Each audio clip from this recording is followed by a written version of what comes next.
Salam and good day everyone. We have arrived at a topic discussing on literature review.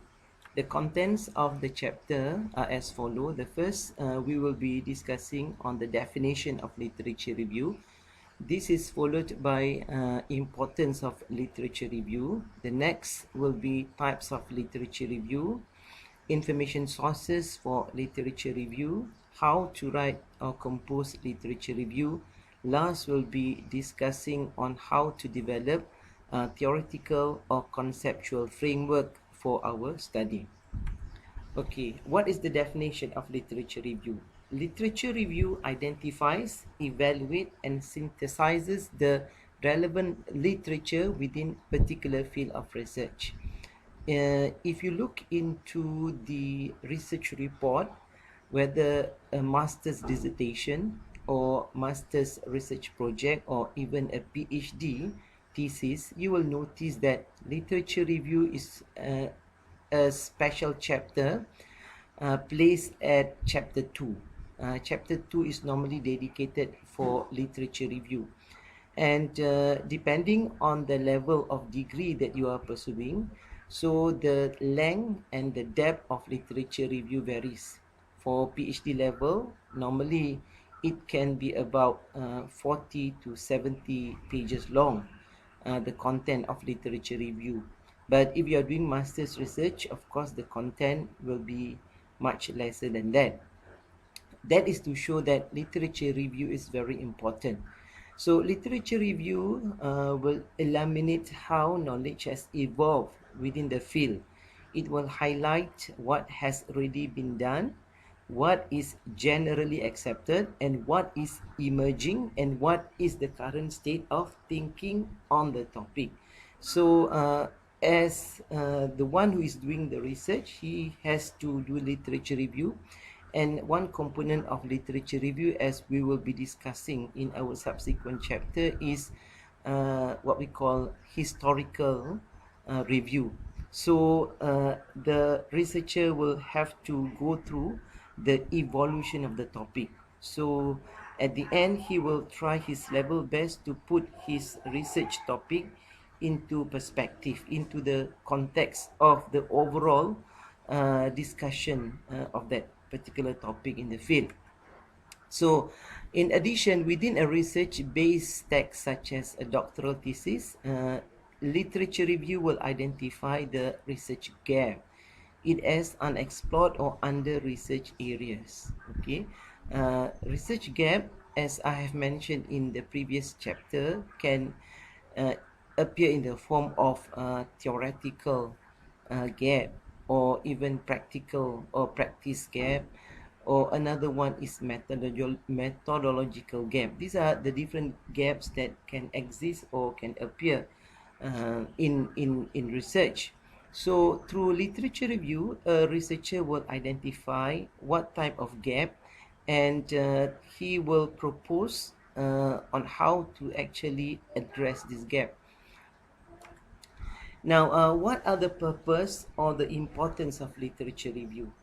As I have mentioned, the first and foremost is to identify the research gap.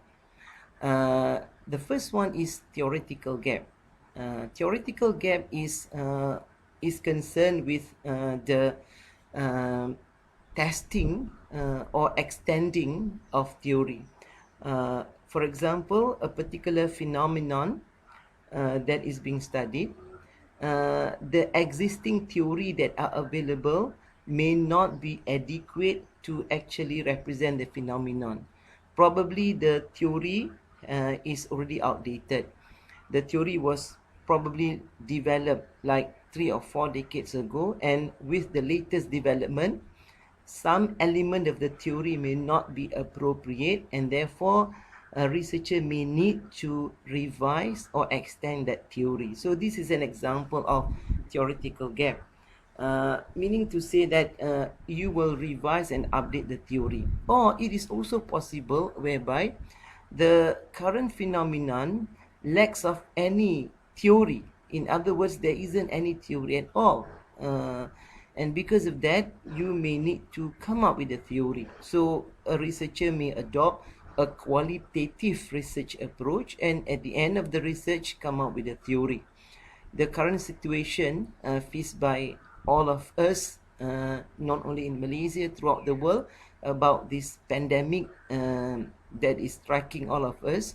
So this is considered unprecedented. So we do not have much theory, or basically there isn't any theory available to explain this situation.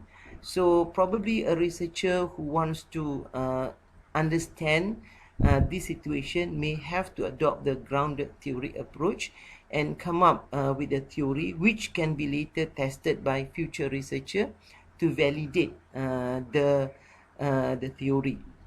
So theoretical gap basically looking at certain phenomenon, problem statement in the context, and then try to search for a theory, but then the theory that are available may need to be revised. So you add on several elements, several variables or construct into the theory, and then probably you have to eliminate certain element of the theory, and then you collect data from the context, and then analyze the data to validate the theory that you develop. So the term used is actually theoretical framework, or sometimes we use the word conceptual framework.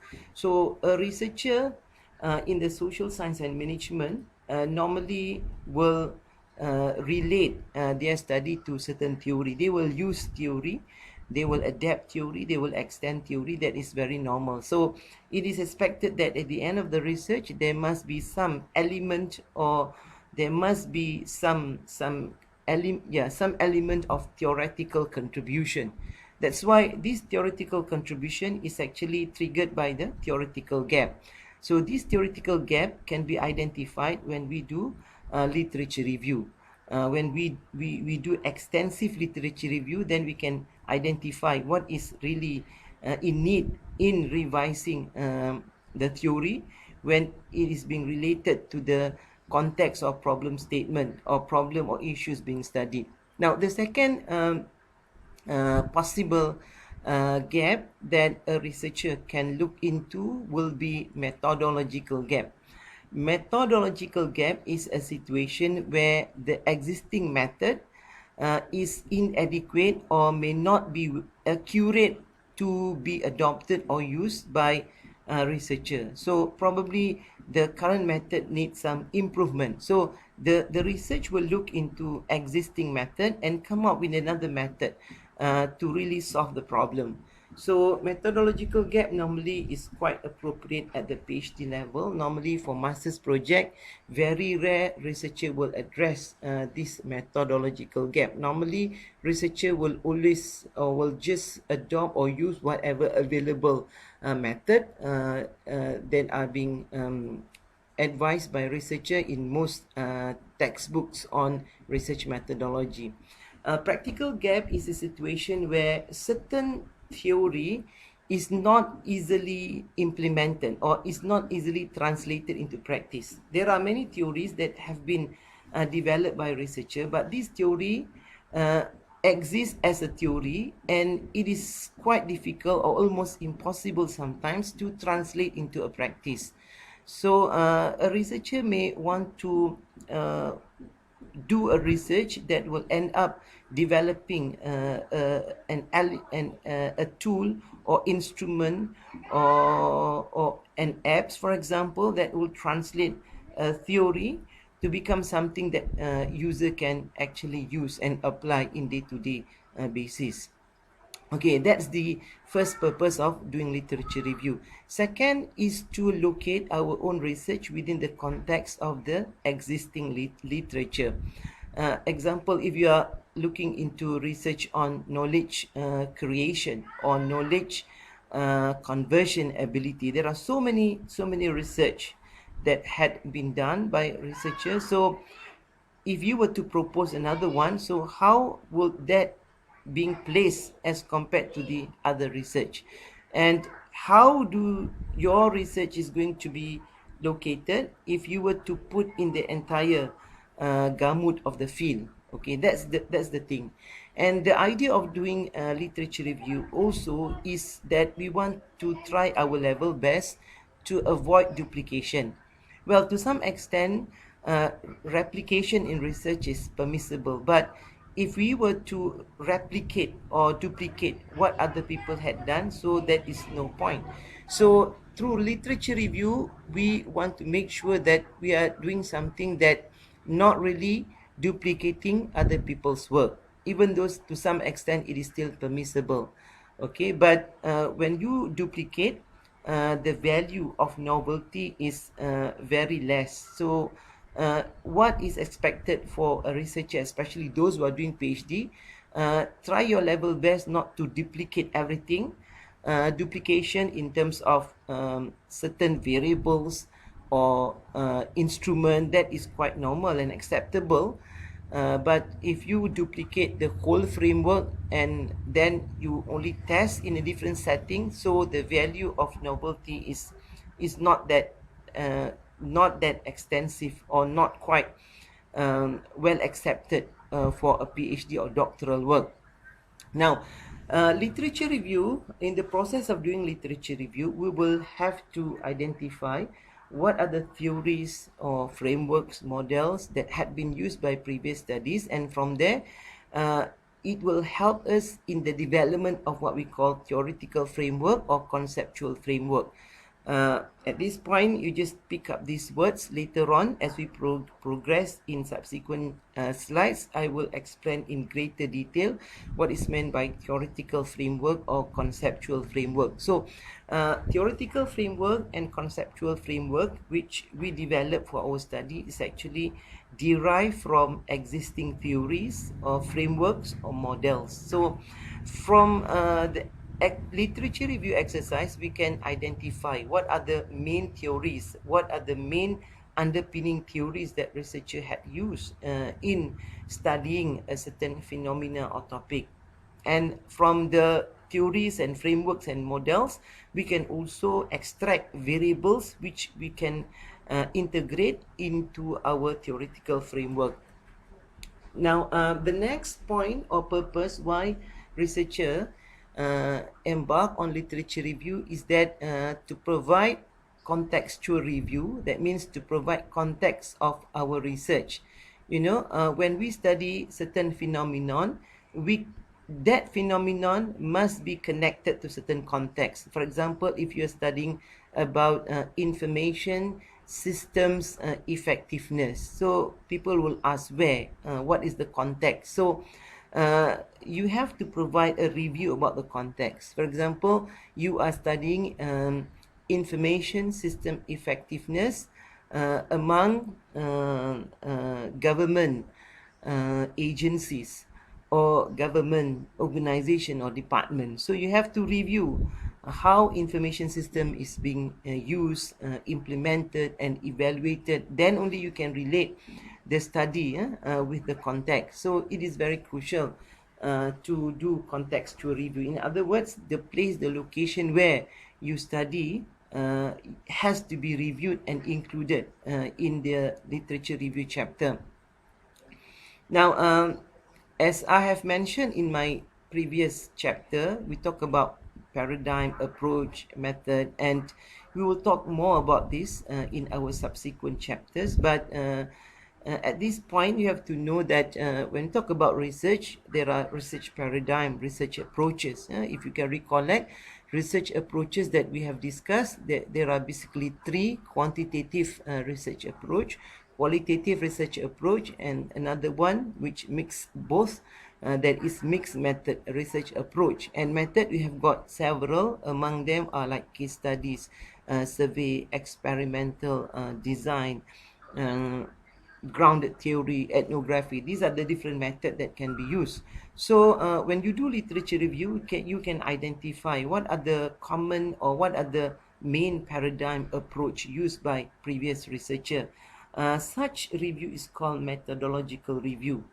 And when we embark on a research that would use a survey research method, normally we'll have to develop the research questionnaire.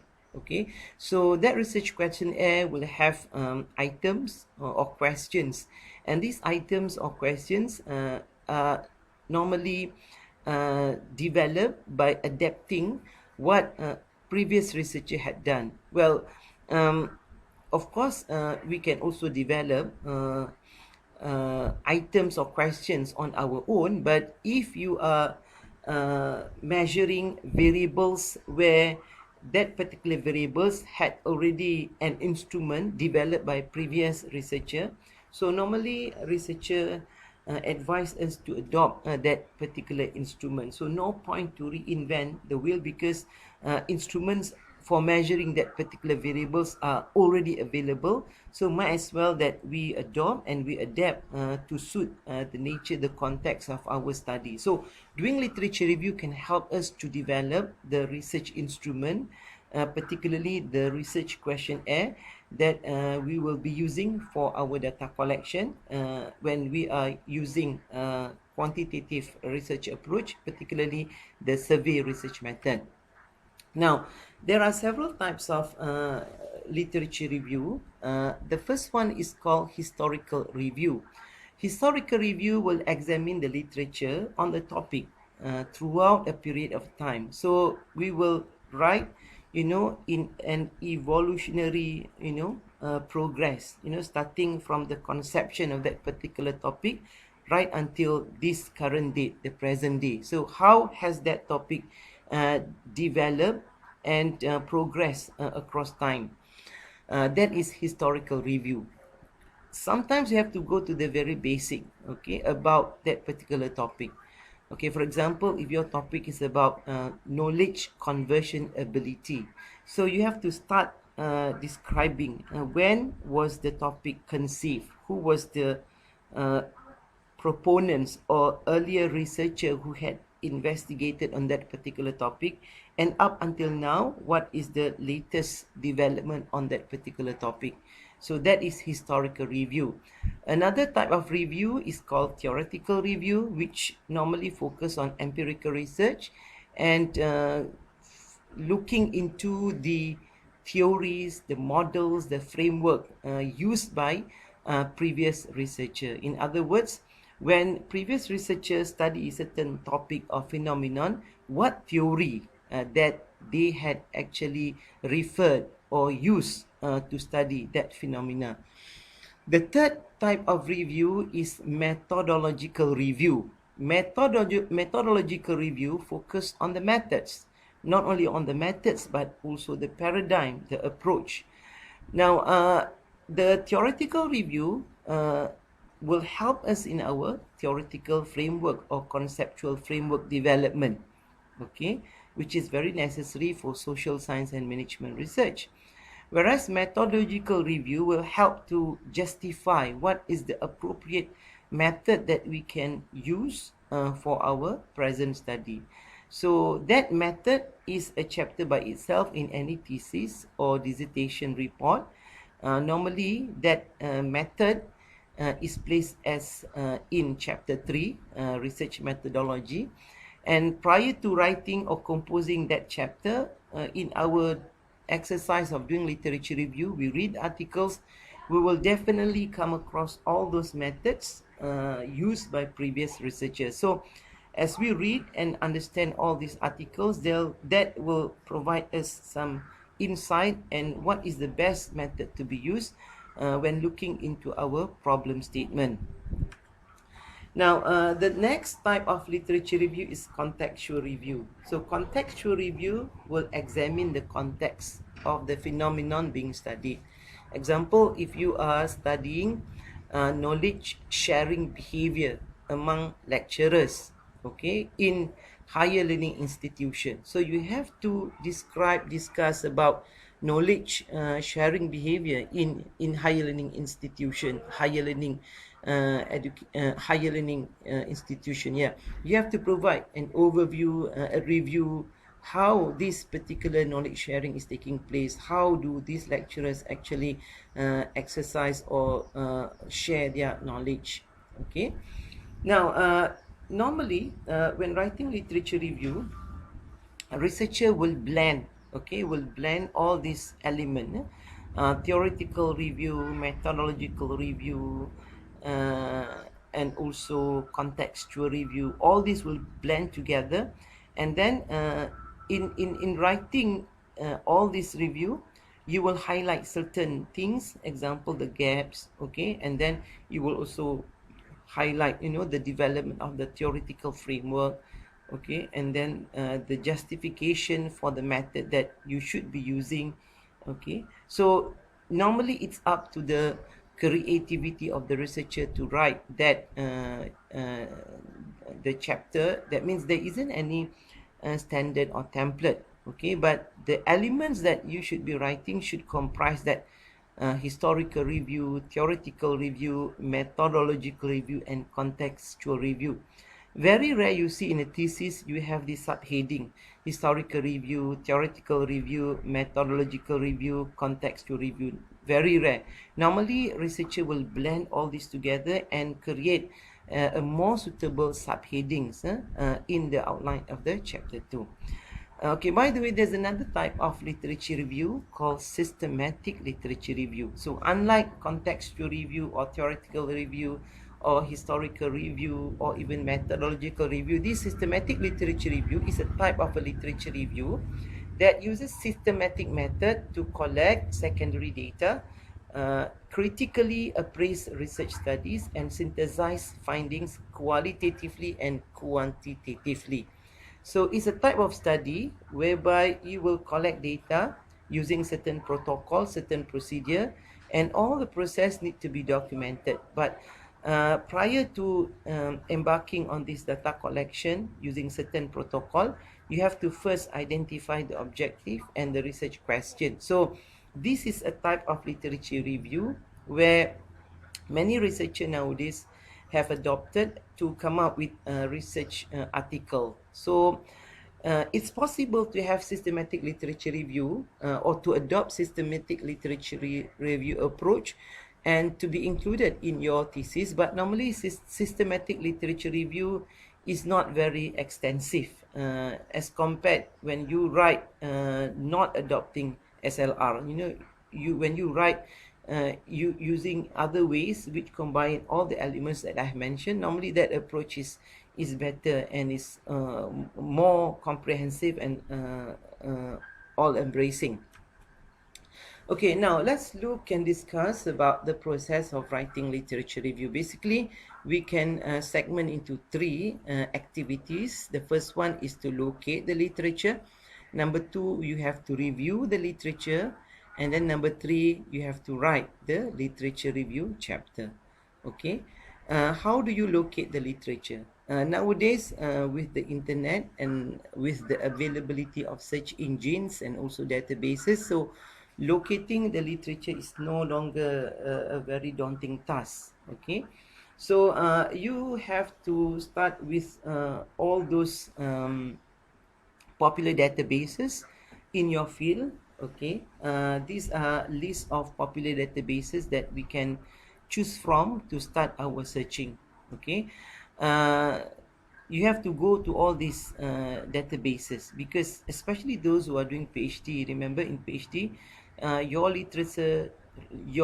literature review must be very exhaustive. Okay, you have to try your level best, address and cover all type of literature that is related to your topic.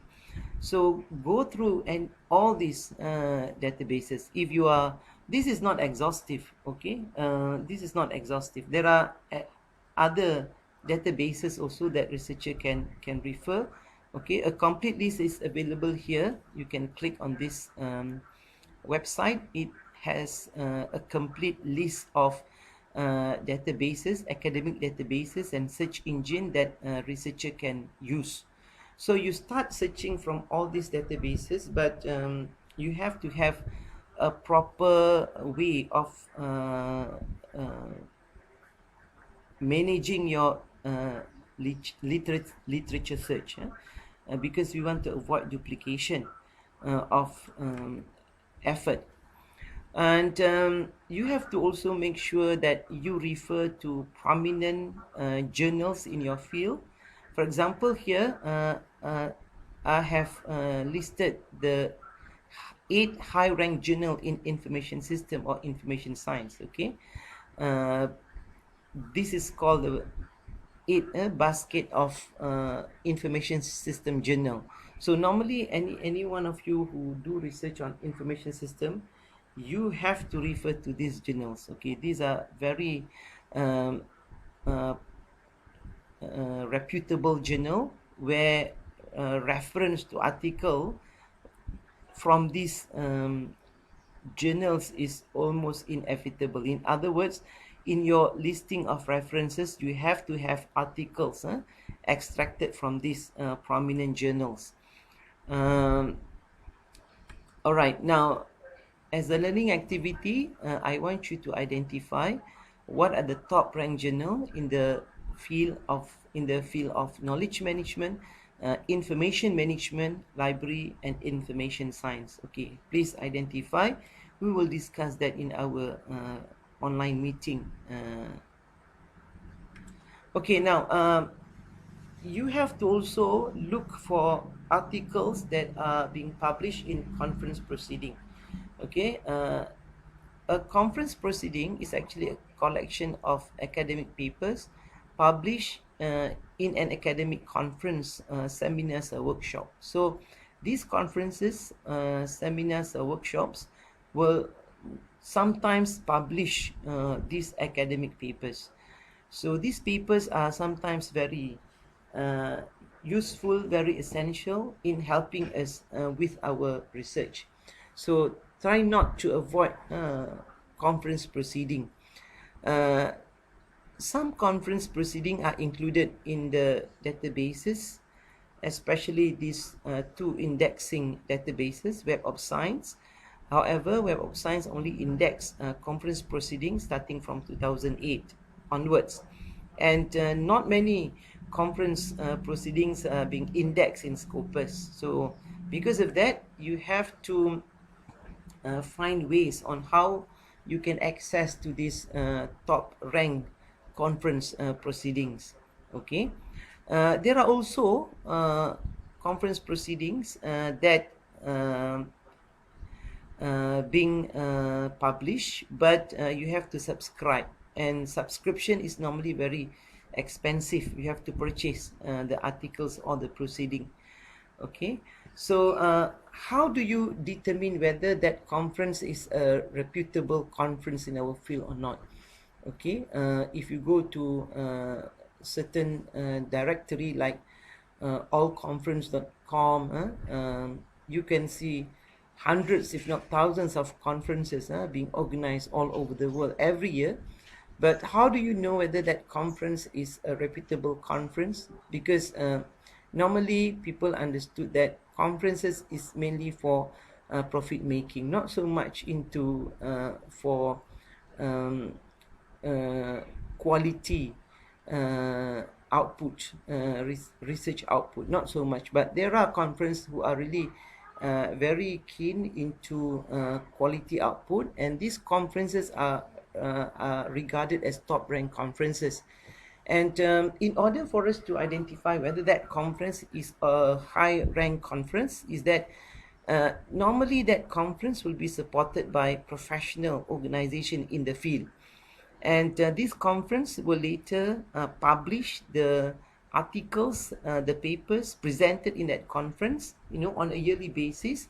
And that conference proceeding will be given ISBN number.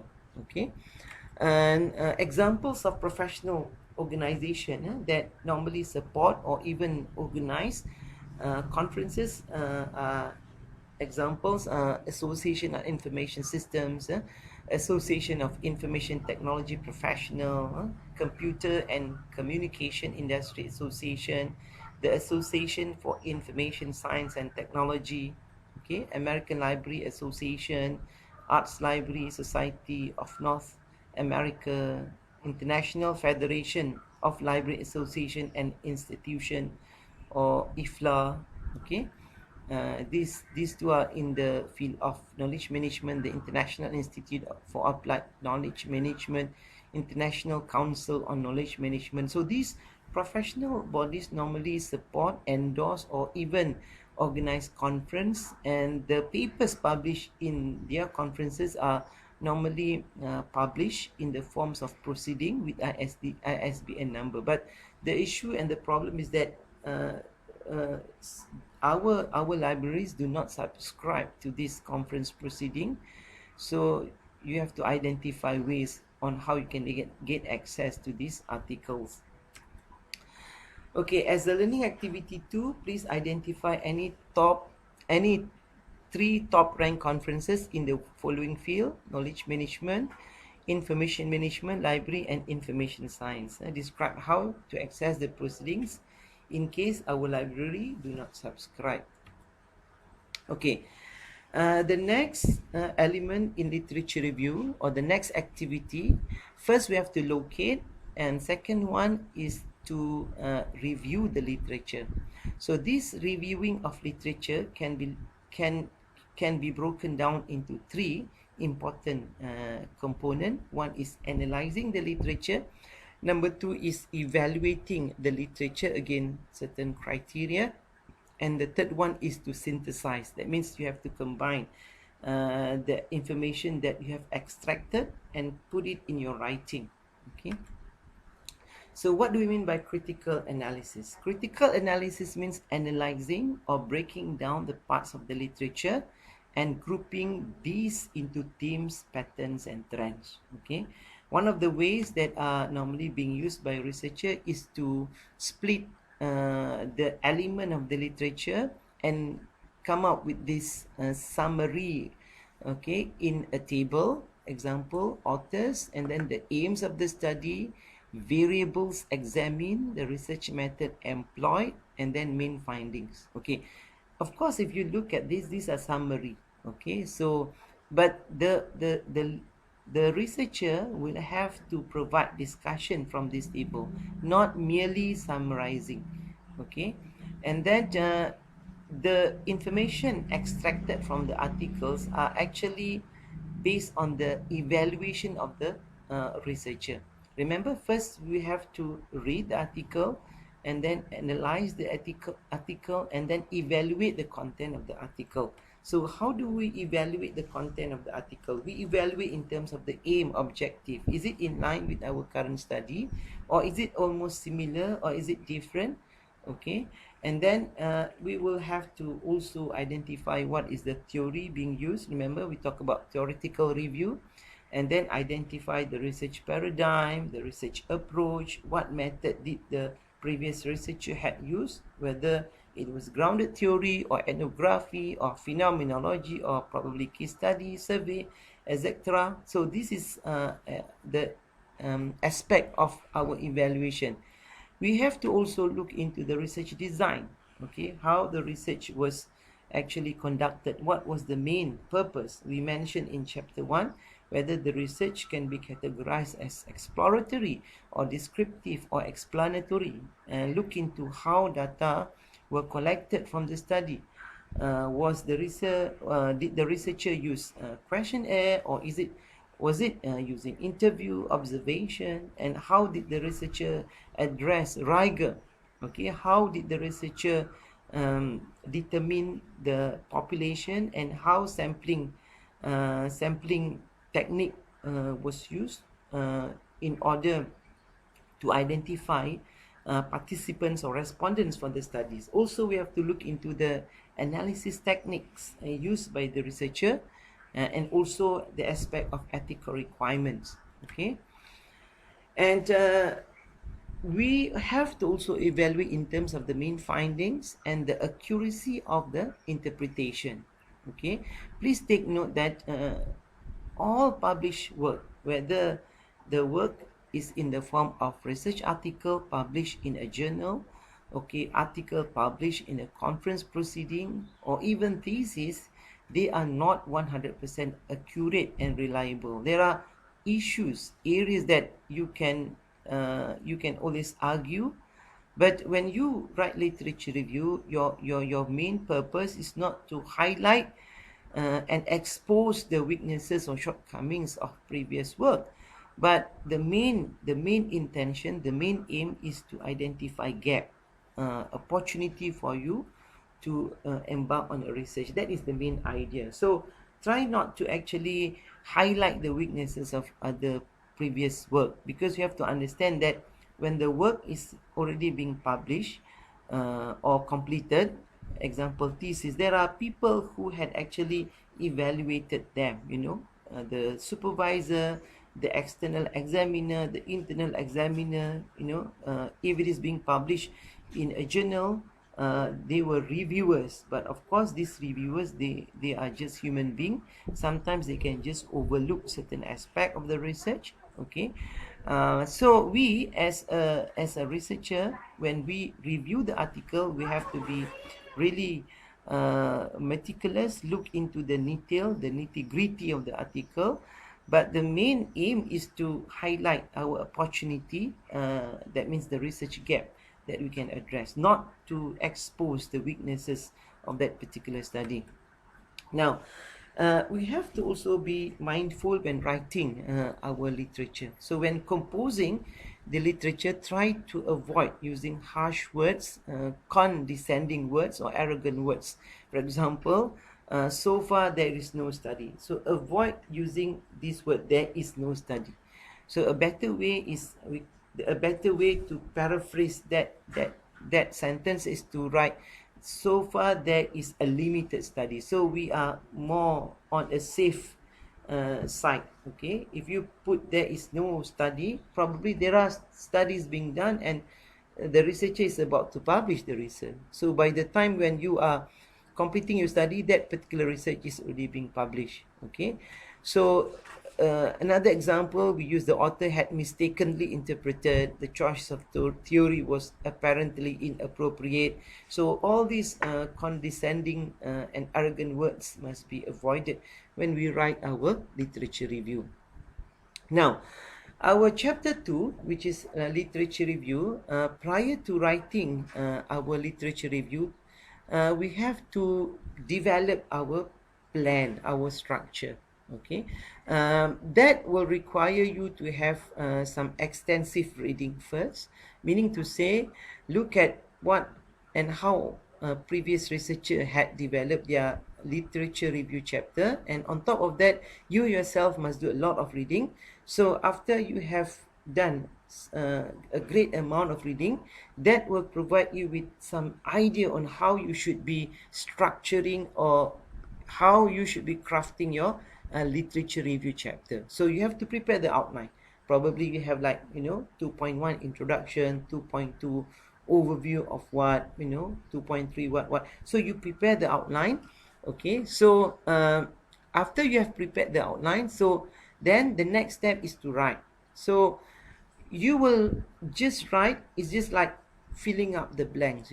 So a good literature review should contain the following. I've already mentioned: historical, theoretical, methodological, and contextual review. Okay, there isn't any fixed template that we should be using, so it's up to the creativity of the author or students. Okay, however, there are certain factors that can influence the writing style in terms of the structure, the content of the literature review chapter.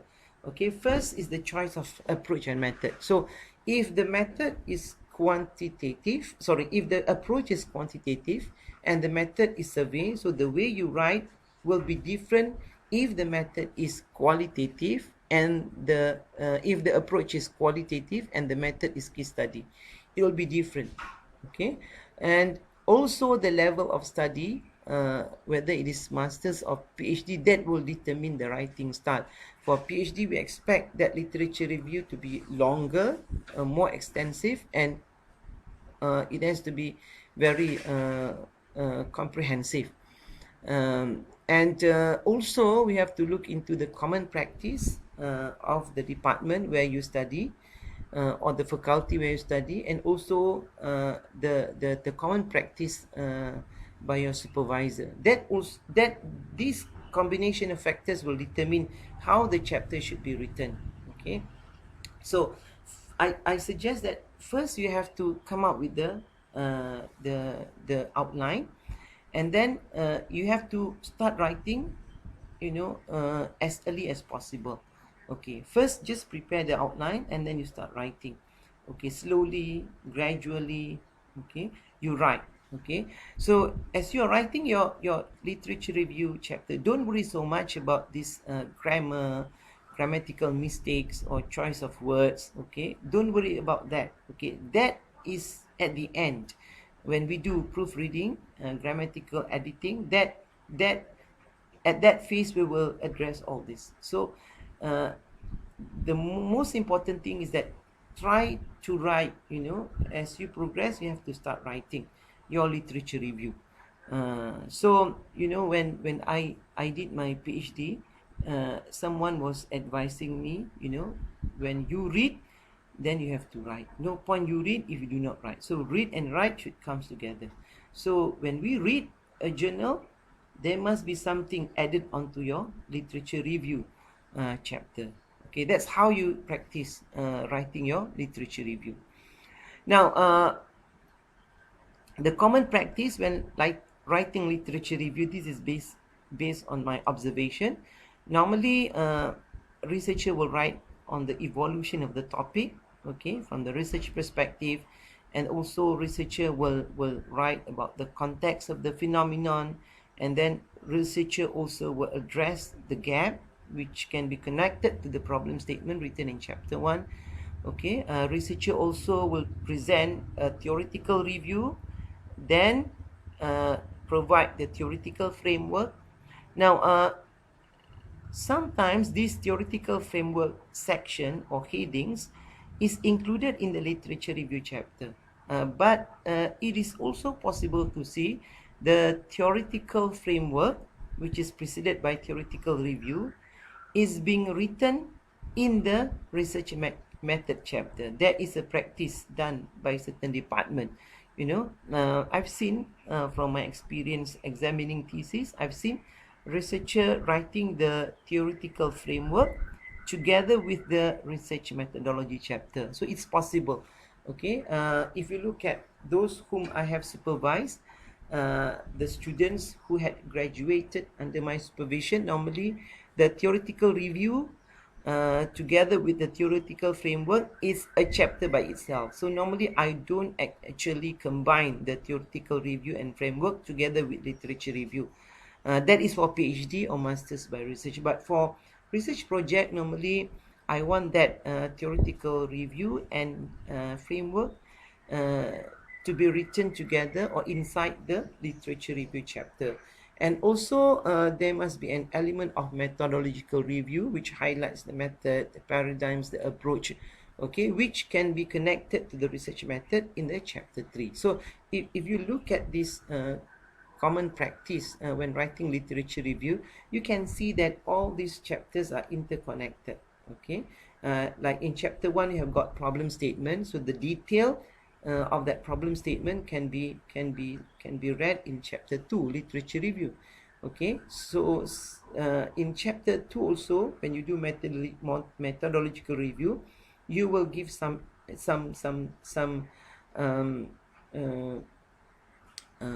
highlights on how you will be doing or what method you will be adopting, but the detail will be presented in the chapter 3. Okay, research method chapter. All right, now when you write literature review, there are phrases that you should be using. Okay, example, to indicate that you have done literature review, these wordings or these phrases are very common.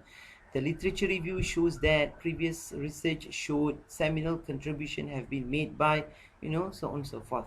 Okay, so these are a good common phrases that you can integrate in writing of a literature review. I've taken this from this source. Please go to this website. You can see a long list, a very comprehensive list of common phrases that we can use to prove or to indicate that we have done a literature review, in our writing.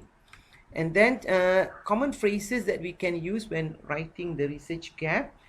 Example as follow: a number of questions regarding remain to be addressed. A closer look to the literature on what, however, reveals a number of gaps and shortcomings. Okay, so you can use these words to highlight gaps. You can use this in your literature review chapter, and then you can also use these wordings or phrases in your chapter 1 when you present your problem statement. Okay, this is just a few examples that I've taken from this website. Please spare your time to go to this website and have a look at all the complete listing of common phrases used to highlight the research gap.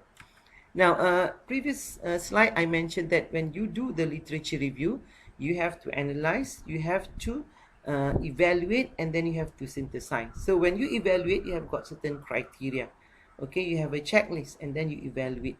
Okay, when you analyze, you will break down into elements. Okay, and then for each element, you will evaluate.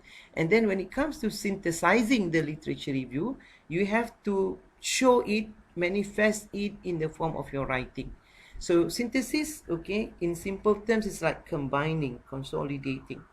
Okay, so when you write, you have to show that you are combining several sources. Okay, example, source A is assert that, however, source B agrees when he or she states like that. Okay, so here I have given few samples of words or sentences to indicate element of synthesis in your literature review writing. You can have a look at a more detailed and comprehensive common phrases that can be used when writing literature review.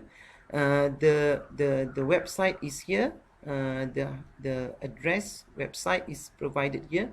Please allocate your time to also visit this website and try to copy and keep somewhere for your future reference, because we do not know, probably in the future this website is no longer exists. All right, now what are the common mistakes that students normally make when writing their literature review? Okay, the first one is that they only summarize the literature. So they do not actually exhibit their critical analysis, their evaluation and synthesis. So literature review is not summarizing the literature. Okay, you have to demonstrate, exhibit your critical analysis. You know, if you like the example that I've given much earlier, you know, you develop that table and then you break down into several elements and then you evaluate, and then when you write, you know, that table must be accompanied by narration, by writing. So you put your element of synthesis. So how you can demonstrate that element of synthesis, I've mentioned just now, the choice of word must be correct. Okay, so your when you do evaluation also, that can be exhibited through the choice of words in your writing. Okay, and the piece of writing, that means the literature review, does not exhibit intellectual input from the author. Okay, so example, this when you write, you say this author says this, that author says that. So what? So where is the element of your intellectual input? So you must make some decision, you know, if that author says this, that author says that, so what about your point of view? Okay, so you have to be able to synthesize these two research output, or these two research or these two element, and you have to exhibit or you have to give intellectual input in the writing.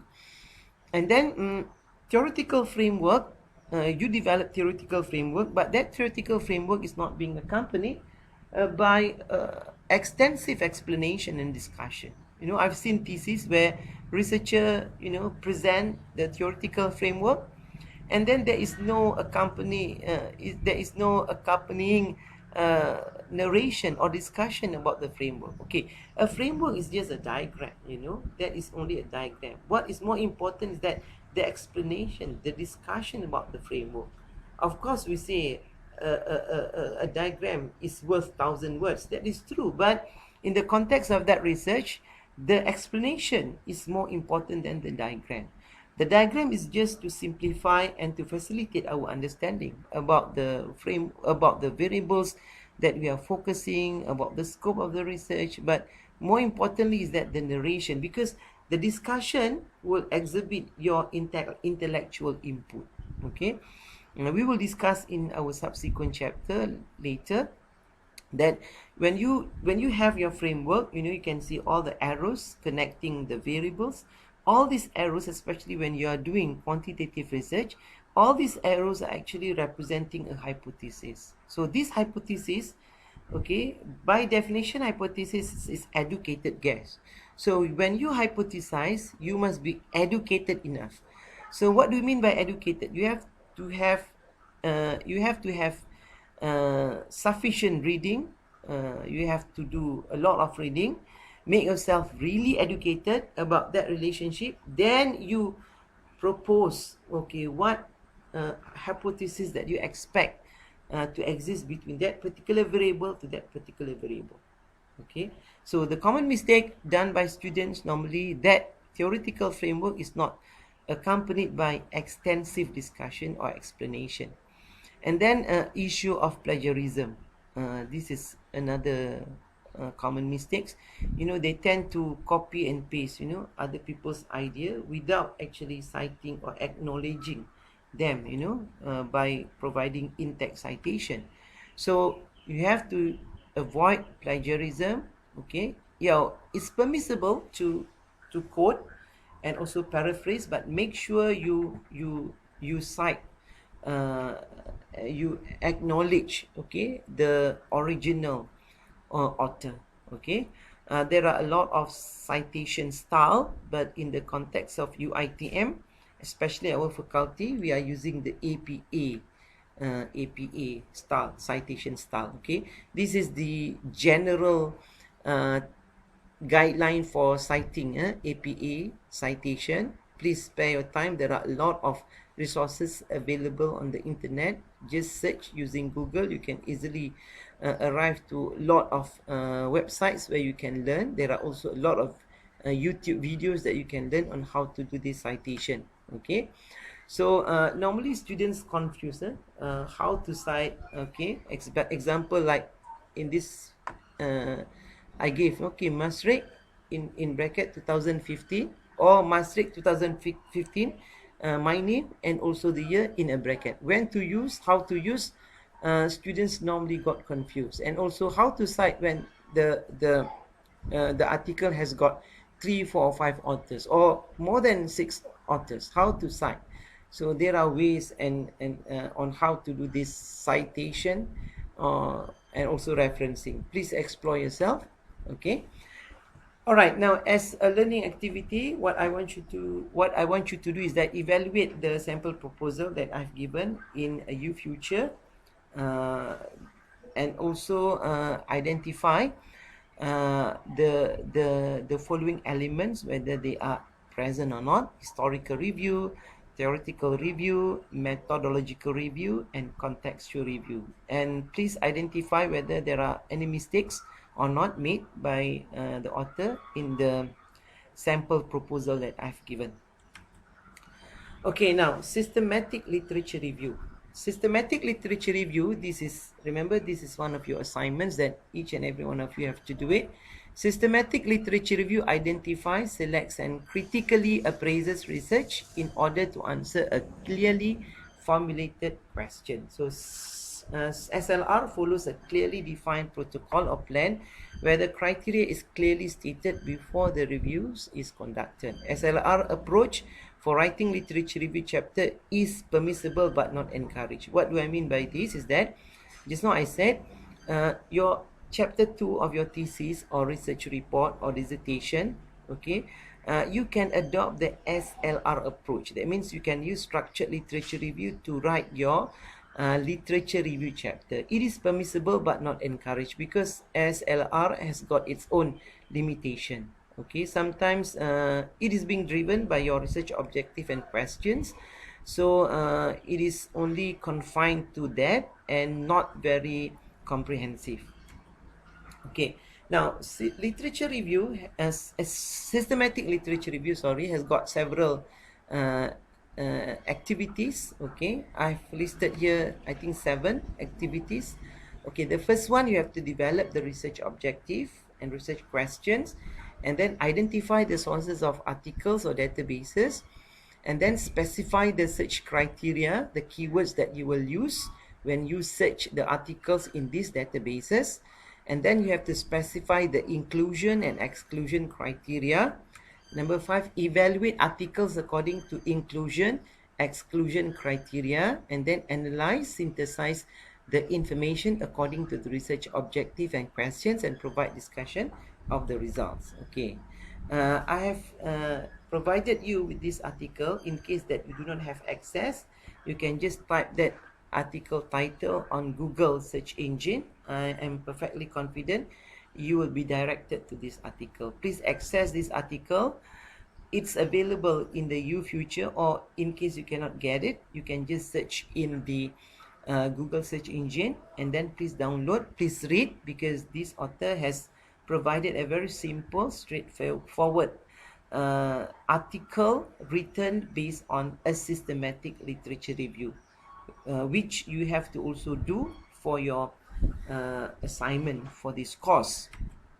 Okay, first, develop objective and research questions. Okay, here these are actually extracted from the article. So the author has stated the goal of this study is to make a systematic review of pedagogical uses of mobile augmented reality. To achieve the goal, following 4 research questions were defined. See, the researcher had identified the research objective as well as the research questions. The next step or activity, the researcher identified the databases. What are the databases that the researcher will refer or search research articles? So these are the listed databases. And the third activity is to specify the criteria for searching the article. So what are the words used? What are the keywords used for searching the article? So here the researcher had used the word augmented reality with the Boolean operator and, mobile Boolean operator or, tablet Boolean operator or, smartphone Boolean operator and, education Boolean operator or, learning or pedagogy.